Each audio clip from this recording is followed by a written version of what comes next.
Hello friends, welcome to my channel school lessons. നമ്മൾ ഈ വീഡിയോയിൽ പറയുന്നത് LSS എക്സാമിൻ്റെ ഒരു മോഡൽ ക്വസ്റ്റ്യൻ പേപ്പറാണ്.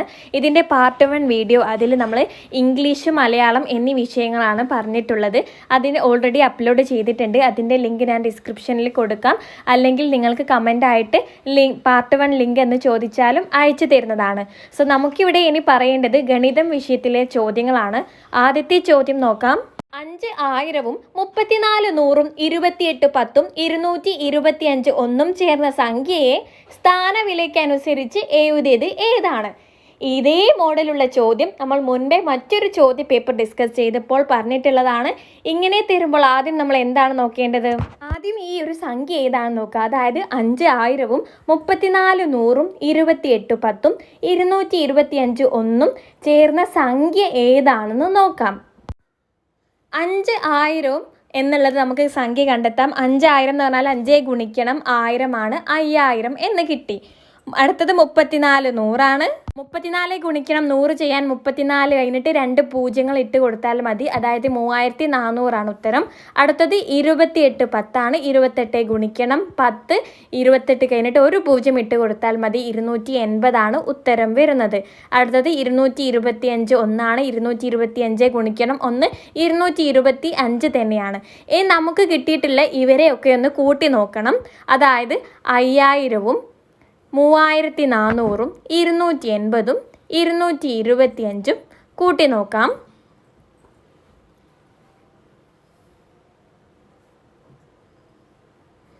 അങ്ങനെ കൂട്ടുമ്പോൾ നമുക്ക് കിട്ടുന്നത് 0 + 0 0 5 ആണ്. അടുത്തത് 8 2 10 0 1 ബാലൻസ് 4 1 5 6 7 8 9 ആണ്. 5 3 8 8905 എന്ന സംഖ്യയാണ് നമുക്കിവിടെ കിട്ടിയിട്ടുള്ളത്. ഇനി നമുക്ക് സ്ഥാനവില നോക്കാം. ഇവിടെ 1ൻ്റെ സ്ഥാനത്തുള്ളത് ഏതാണ്? 5 ആണ്. 1ൻ്റെ സ്ഥാനം വരുന്നത് 5 ആണ്. 10ൻ്റെ സ്ഥാനത്ത് 0 ആണ്. 100ൻ്റെ സ്ഥാനത്ത് 9 ആണ്. 1000ൻ്റെ സ്ഥാനത്ത് 8 ആണ്. ഇങ്ങനെയാണ് സ്ഥാനവില നോക്കുന്നത്. ഓക്കെ, നമുക്ക് ഇതേ കിട്ടിയ ഉത്തരം ഓപ്ഷനിൽ ഏതാണെന്ന് നോക്കാം. അതായത് 1000 8 8000 900 5 1 എന്നാണ്. 10 0 ആണ്, അതുകൊണ്ടില്ല.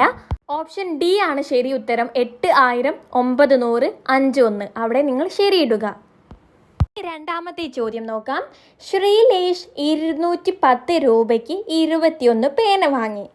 രൂപേഷ് മറ്റൊരു തരം പേന ഒന്നിന് 12 രൂപ വെച്ച് വാങ്ങി. താഴെ കൊടുത്തിരിക്കുന്നവയിൽ ശരിയായ പ്രസ്താവനകൾ ഏതെല്ലാം? ഇവിടെ നമുക്ക് രൂപേഷിൻ്റെ പേനയുടെ വില മാത്രമാണ് നമുക്കിവിടെ തന്നിട്ടുള്ളത് 12 എന്ന്. ശ്രീലേഷിൻ്റെത് 210 രൂപയ്ക്കാണ് 21 പേന വാങ്ങിയിട്ടുണ്ട് എന്ന് തന്നിട്ടുണ്ട്. അപ്പോൾ ഒരു പേനയുടെ വില എന്ന് പറയുന്നത് 210 ഹരിക്കണം 21 ആണ്. എത്രയാണ് കിട്ടുന്നത്? 10. സോ ഇവിടെ നിങ്ങൾ മനസ്സിലാക്കുക, ശ്രീലേഷ് വാങ്ങിയ പേനയുടെ വില 10 ആണ്. രൂപേഷ് വാങ്ങിയ പേനയുടെ വില 12 ആണ്. ഇനി താഴെയുള്ള പ്രസ്താവനകൾ നമുക്ക് എളുപ്പത്തിൽ പറയാൻ പറ്റും. ശ്രീലേഷ് വാങ്ങിയ പേനയ്ക്കാണ് വില കൂടുതൽ. അല്ല, ഇത് തെറ്റാണ്. രൂപേഷിൻ്റെത് 12 ആണ്, ശ്രീലേഷിൻ്റെത് 10 ആണ്. സോ ഇത് തെറ്റാണ്. താഴത്തെ പ്രസ്താവന രൂപേഷ് വാങ്ങിയ പേനയ്ക്കാണ് വില കൂടുതൽ. അത് ശരിയാണ്. രൂപേഷിൻ്റെതാണ് 12 രൂപ വരുന്നത്. അതുകൊണ്ട് തന്നെ രൂപേഷ് വാങ്ങിയ പേനയ്ക്കാണ് വില കൂടുതൽ. ആ രണ്ടാമത്തെ പ്രസ്താവന ശരിയാണ്. ഇനി മൂന്നാമത്തത്, അവർ വാങ്ങിയ ഒരു പേനയുടെ വില വ്യത്യാസം 2 രൂപയാണ്. അതെ, ശ്രീലേഷിൻ്റെത് 10 ആണ്, രൂപേഷിൻ്റെത് 12 ആണ്. അവർ തമ്മിലുള്ള വ്യത്യാസം വരുന്നത് 2 രൂപയാണ്. സോ മൂന്നാമത്തെ പ്രസ്താവന ശരിയാണ്. നാലാമത് പറയാണ്, അവർ വാങ്ങിയ ഒരു പേനയുടെ വില വ്യത്യാസം 9 രൂപയാണ്. അത് തെറ്റാണ്. സോ ഇവിടെ 2ഉം 3ഉം ശരി എന്നുള്ളതാണ്. അതായത് ഓപ്ഷൻ സി ആണ് ഇവിടെ ശരിയായിട്ടുള്ള ഉത്തരം വരുന്നത്. ഇനി മൂന്നാമത്തെ ചോദ്യം നോക്കാം. അക്കങ്ങളുടെ ഗുണനഫലം A വരുന്ന എത്ര 3 അക്ക സംഖ്യകൾ ഉണ്ട്? നമുക്ക് ഇതിൻ്റെ ഉത്തരം ഓരോ സ്റ്റെപ്പുകളായിട്ട് പറയാം. ഇവിടെ നമുക്ക് എത്ര 3 അക്ക സംഖ്യകൾ നിർമ്മിക്കാൻ പറ്റും എന്നാണ് ചോദിച്ചിട്ടുള്ളത്.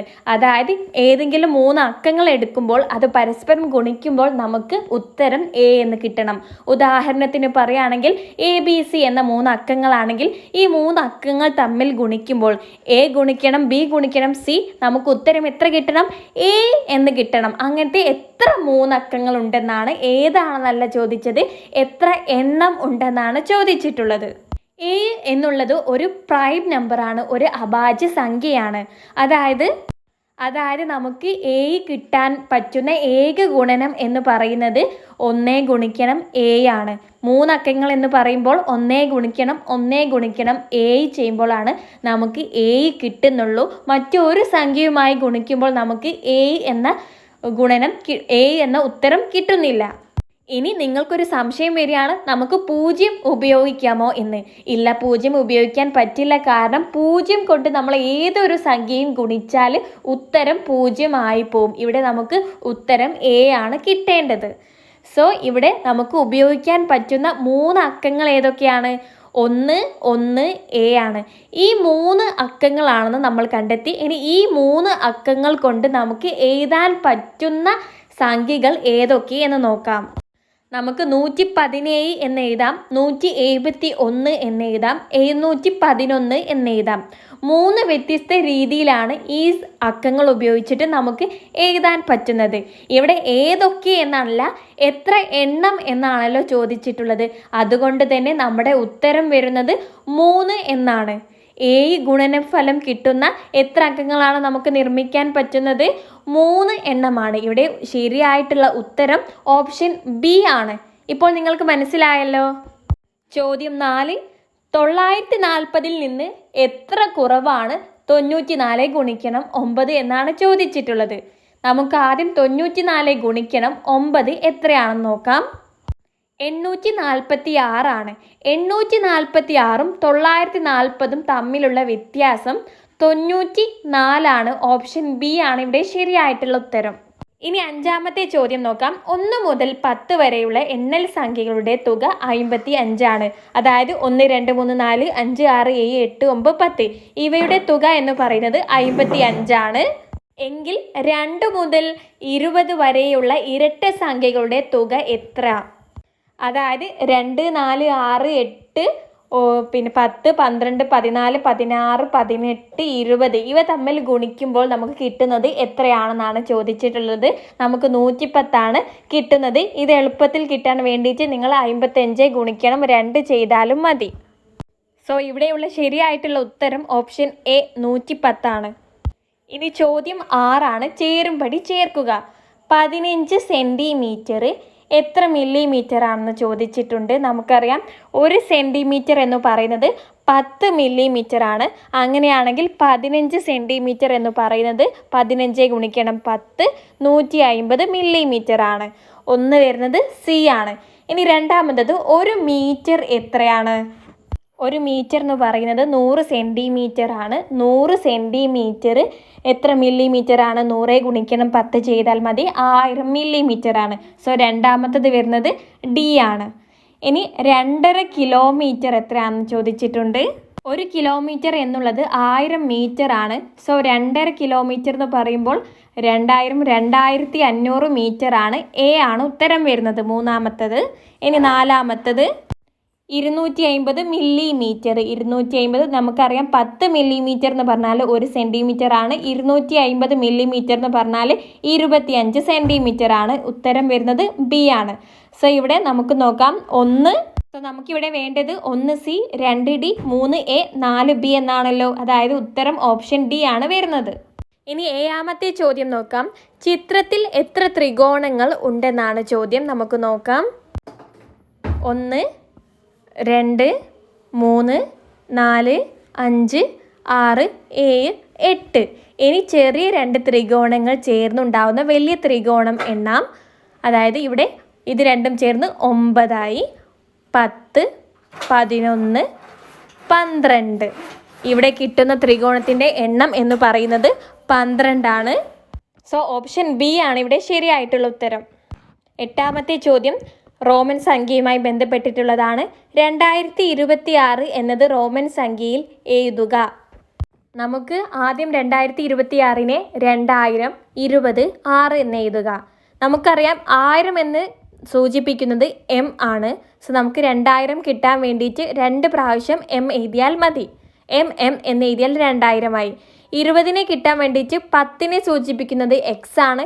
20 കിട്ടാൻ വേണ്ടിയിട്ട് ഈ എക്സ് എന്ന് എഴുതിയാൽ മതി. അടുത്തത് 6 ആണ്.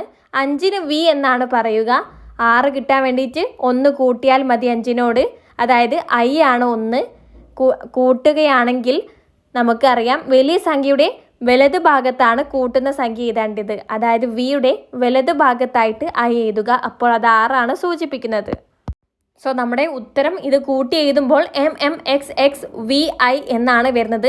റോമൻ സംഖ്യയുടെ എല്ലാ ഡീറ്റെയിൽഡ് ആയിട്ടുള്ള അതിൻ്റെ നിയമങ്ങളും കാര്യങ്ങളൊക്കെ നമ്മൾ വീഡിയോ ചെയ്തിട്ടുണ്ട്. അതിൻ്റെ ലിങ്ക് കിട്ടാൻ വേണ്ടിയിട്ട് റോമൻ ലിങ്ക് എന്ന് കമൻറ്റ് ചെയ്താൽ അയച്ചു തരുന്നതാണ്. സോ ഇവിടെ ശരിയായിട്ടുള്ള ഉത്തരം ഓപ്ഷൻ സി ആണ്, MMXXVI. ചോദ്യം 9. സമചതുരാകൃതിയായ ഒരു പൂന്തോട്ടത്തിൻ്റെ ഒരു വശത്തിൻ്റെ നീളം 9 മീറ്റർ ആണ്.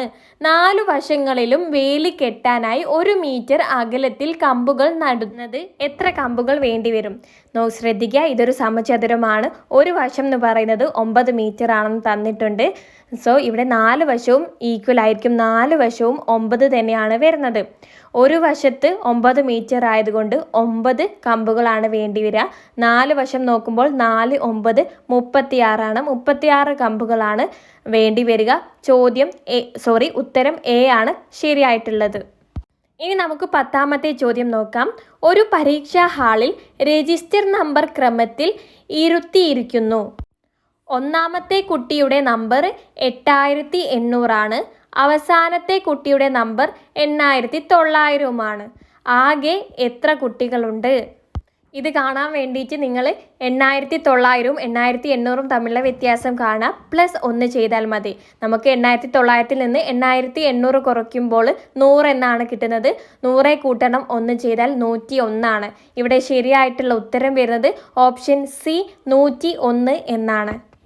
നമ്മളിവിടെ ഗണിതം വിഷയത്തിലെ 10 ചോദ്യങ്ങൾ അവസാനിച്ചിട്ടുണ്ട്. 10 ചോദ്യങ്ങൾ കഴിയുമ്പോൾ നിങ്ങൾക്ക് കിട്ടുന്നത് 10 മാർക്കാണ്.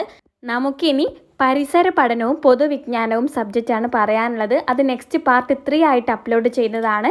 So that's all. Thank you friends.